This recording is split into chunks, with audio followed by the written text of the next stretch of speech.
大家好，老四啊。今年是这个仿赛试的特别少，然后最近听说这个刺鸟250，我看网上反馈还不错，过来试试。这个车对我这个身高来说有点太勉强了，骑这个车，我的双腿根本就伸不开。但这个车好轻啊！这个车上来第一感觉就是他妈感觉好轻啊！这个车感觉好轻。这个震动咋说呢？算是比较克制的震动。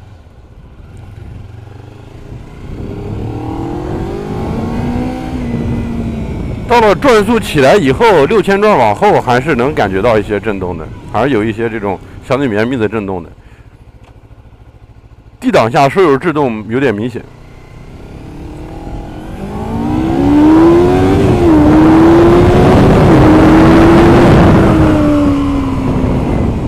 小排量车就这点爽，你可以骑得很。这车要干嘛？在玩手机。还可以还可以。刹车，只能说凑合够用吧。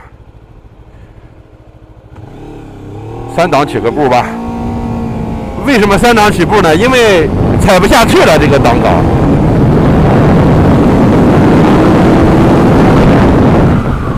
这车的动力真的比我前两天同样是作为这个一个250，比我前两天试的那个辉10的动力要好太多了。有那个辉10真的是干拧不走，这个车感觉动力还蛮好的，蛮有个这个后段的小爆发的，过弯这种感觉也很好。这个车很轻，很跟手，非常容易骑，但是它的车真的很小。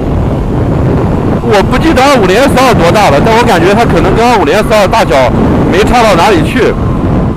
我个人对震动是比较敏感的，我觉得这个车还是有一些震动的。你说这个震动有多大不至于，但是它还是有一些震动的，就是一些比较绵密的震动。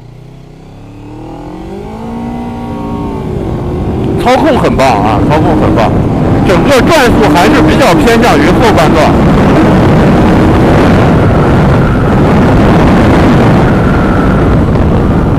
发动机的声音做得不错，重心稍微有点往右偏，车骑着很轻。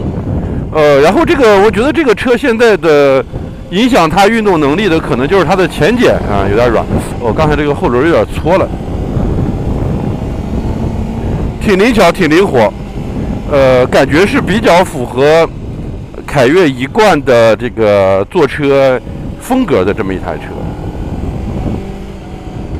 这就是一个高转的小排量的，操控非常良好，车非常轻的这么一个小车，可玩性蛮高的，蛮有可玩性的。就是骑这玩意儿，估计出去跑山应该是一件美事啊，应该是一件很美的事儿。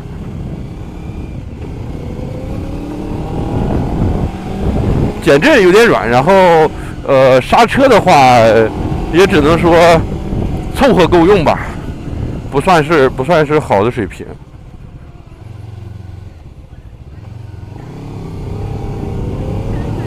但这个确实很容易骑啊，很容易骑。除了这个震动比我想象的要大一些以外，别的感觉这个车在我都蛮喜欢这个车的，蛮喜欢这个车的。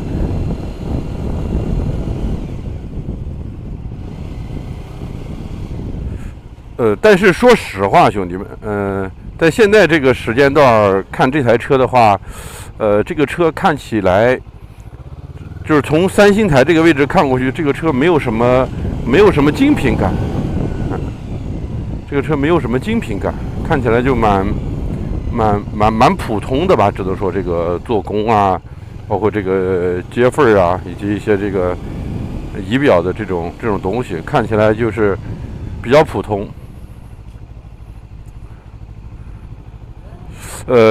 我不是不愿意骑这车了，而是我这个身高骑在这个车上，你帮我拍张照，小卢，用你手机拍就行，就拍我骑在这个车上这个样子，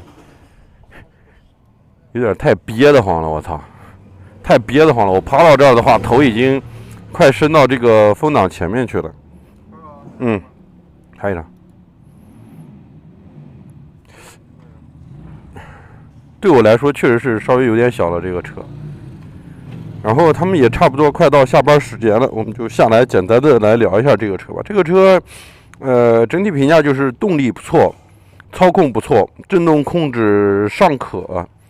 在这个250机器里面，震动控制可能已经算好的了。然后整个动力呢，比较偏向于这个后半段，比较值得肯定的是，它这个发动机这次声音不难听，我感觉还蛮克制的，就是蛮收着的，没有做得很放肆的那种肆无忌惮的声音。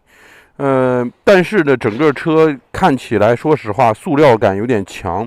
你包括这种比较硬的这种拐弯啊，包括这些比较大的接缝啊，这些壳子这3个地方，3个壳子中间这个接缝看着都有一点点。相比于这个 QJ 啊或者春风啊，现在看起来缺了一点精品感啊。你包括这个排气的设计也只能算是普普通通这样一个。但是对于它这个价格来说，只要不出质量问题，这个车我觉得可玩性上还是相当不错的啊。前提是质量不出问题。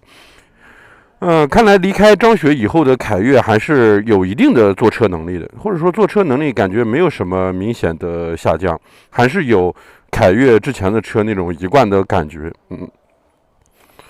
只是说现在如果你抛开这个个人崇拜的这层滤镜以后，你会发现凯越的车确实就是风格比较强，它跟那个春风那种风格比较像啊，就是比较偏运动，比较偏高转，比较偏动力，车比较轻的这么一个啊。动力春风车不轻，春风车不轻啊，反正就这么一个风格，还是有一点点像的啊。这个车看起来，说实话，有点显便宜啊，有点显便宜。但是对于它17800的价格来说，也算能忍吧。这个仪表设计的比较简单，但我觉得清晰易懂，没有什么问题。水温好像有点在报警了，有点简单，但是清晰易懂啊。这个牛角啊、手把这些东西基本都是这样。离合非常轻啊，然后这个刹车的话，我觉得只能算是够用的水平啊，还到不了好。哪怕一台水温没有报警啊，哪怕作为一台这个250，我也希望这个刹车能更好一点。然后的槽点就是它这个车的前减确实有点软，你看作为一台偏运动风格的车，你这一捏前减呼出下去，还是有点那啥的啊。这个车身高高的应该是骑不了啊，比较适合这种相对比较新手，然后比较喜欢这种运动取向、运动风格的这种兄弟来买啊，还可以。我觉得这个车的评价，就是还行吧，不算发挥失常啊，也算对得起价格这么一个情况。反正是肯定比那些啥单缸的那些国产250骑起来爽多了啊！质量我估计大哥别笑二弟这种水平，质量谁也都不会好。好吧，兄弟们，大概就是这样，简单的试一下吧。这车太小了，我坐上去好憋得慌，没法骑。拜拜，兄弟们。